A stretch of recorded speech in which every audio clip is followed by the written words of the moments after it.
నా పేరు వినోద్. ఈ సంఘటన 2004 జూలైలో జరిగింది. అప్పటికి నేను ముంబైలోని ఒక మున్సిపల్ హాస్పిటల్లో పోస్ట్ గ్రాడ్యుయేషన్ చేస్తున్నాను. మేము రెసిడెంట్ డాక్టర్లు అంటారు హాస్పిటల్ క్యాంపస్లోనే ఉండే విద్యార్థులు. ఆ రోజుల్లో ప్రెజెంటేషన్స్ చేయడం మా కోర్సులో భాగం. కానీ సమస్య ఏంటంటే ఒక్క కంప్యూటర్ మాత్రమే, అది కూడా 4వ అంతస్తులో ఉన్న డిపార్ట్మెంట్లో. హాస్టల్ నుంచి అక్కడికి వెళ్లాలంటే కనీసం 5 నిమిషాలు పడుతుంది. రాత్రి 9 నుంచి 4 వరకు మాత్రమే డిపార్ట్మెంట్ పని చేస్తుంది.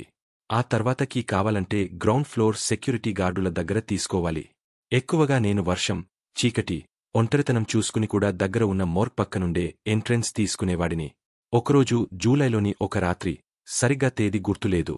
ఆ రోజు డ్యూటీలు పూర్తయ్యాక రాత్రి 10 గంటలకు హాస్టల్లో డిన్నర్ చేసుకుని నా బుక్స్, నోట్స్ తీసుకుని డిపార్ట్మెంట్కి బయలుదేరాను. అప్పటికే జల్లులు పడుతున్నాయి. సెక్యూరిటీ గార్డుని చూశాను. మామూలుగానే నన్ను చూసి నవ్వాడు. కీ ఇచ్చాడు. ఎలివేటర్ 3వ ఫ్లోర్ వరకే ఉంది. అక్కడ దిగ 4వ అంతస్తు మెట్ల మీదకి వెళ్లాను. మళ్ళీ ఆ 3వ ఫ్లోర్ నుంచి లైట్లు కూడా అరుదుగా ఉంటాయి. మొదలు చివరలో మాత్రమే వెలుతురు, మధ్యలో గాఢాంధకారం. ఖచ్చితంగా అర్ధరాత్రి అయిపోయింది. నేను నా ప్రెజెంటేషన్ మీద వర్క్ చేస్తున్నాను. ఒక్కసారిగా గాలి చల్లగా మారింది. నాకు తెలియకుండానే వర్షం గట్టిగానే కురుస్తోంది. ఫ్యాన్ ఆపేశాను. ఇక మళ్ళీ.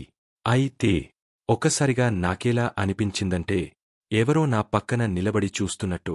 వెంటనే తిరిగి చూశాను. అక్కడ ఒక సెక్యూరిటీ గార్డు. కానీ ఆ ముఖం నాకు జీవితాంతం మరచిపోలేను. ఆడమొదటిసారి నాకు నిజమైన భయం వేసింది. ఆ వ్యక్తి 6'6", ఎత్తు, పెద్ద బేబెల్లి, మామూలు ఖాకీ యూనిఫార్మ్. ముఖం నల్లగా, పెద్ద మీసాలు, దాని క్రింద పెద్ద మచ్చలతో ఉన్న పళ్ళు, చెమటగా మెరుస్తున్న షర్ట్, ఆ వ్యక్తి కళ్లల్లో చూపించలేని గాజు అద్దాలు. ఏ మాటా లేదు. కేవలం చేతితో ఏం చేస్తున్నావ్ అన్నట్టు సంకేతం ఇచ్చాడు. ఏదో లోపల ఏదో అప్రమత్తత, మనిషి సున్నితమైన సిక్స్త్ సెన్స్. నాకు మాట రావట్లేదు. నేను కూడా చేతితోనే సంకేతం ఇచ్చాను, వర్క్ చేస్తున్నాను అని. అతను తల ఊపి దారిన తిరిగి వెళ్ళిపోయాడు. నేను వెంటనే లేచి తలుపు తీసి బయట చూశాను. అయితే అక్కడ ఎవరూ లేరు. చీకటి, నిశ్శబ్దం తప్ప ఎలాంటి కదలిక లేదు. నిశ్శబ్దంలో అసహజంగా అసహనం. మామూలుగా గార్డులు గస్తీ వేస్తూ లాఫీ మోగస్తుంటారు. కాని అప్పటికీ ఏ శబ్దమూ లేదు. ఒక్కసారిగా గది చల్లగా ఉండడం మానేసింది. బాగా వెచ్చబడింది. నన్ను నేను తడిసిన చెమటలో కనిపెట్టాను. వెంటనే తలుపు లోపల నుంచి లాక్ చేశాను. మామూలుగా లాక్ చేయను, కానీ ఆ రోజు, ఆ తర్వాత ప్రతిసారి రాత్రి డిపార్ట్మెంట్లో పనిచేసే ముందు తలుపు లాక్ చేశాను. మరల వర్క్ చేయాలన్న మనసు లేదు.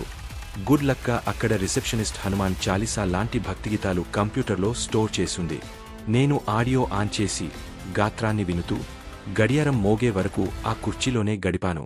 ఉదయం 6 గంటలకు డిపార్ట్మెంట్ నుంచి బయటికి వచ్చాను. కీ తిరిగా ఇచ్చాను. గార్డులు మారిపోయారు. ఆ రాత్రి 11 గంటలకి వచ్చిన షిఫ్ట్ వాళ్లే అప్పటికీ ఉన్నారు. వాళ్లలో ఆ మొహం గల వ్యక్తి ఎవరూ లేరు. అప్పుడు నాకు బలంగా ఆలోచన వచ్చింది. నేనెవర్ని చూశాను అప్పుడు? నిజం చెప్పాలంటే నేను ఎవరితో ఈ విషయాన్ని ఎప్పుడూ చెప్పలేదు. ఆ తర్వాత కూడా రాత్రిళ్ళు పని కోసం వెళ్లాను. కాని ఆ వ్యక్తిని ఇంకెప్పుడూ చూడలేదు. 2006 ఆగస్టు వరకు అక్కడే ఉన్నాను. కానీ ఆ రాత్రి ఎప్పటికీ మర్చిపోలేను. కంప్యూటర్ పనిలో మునిగిపోయాను.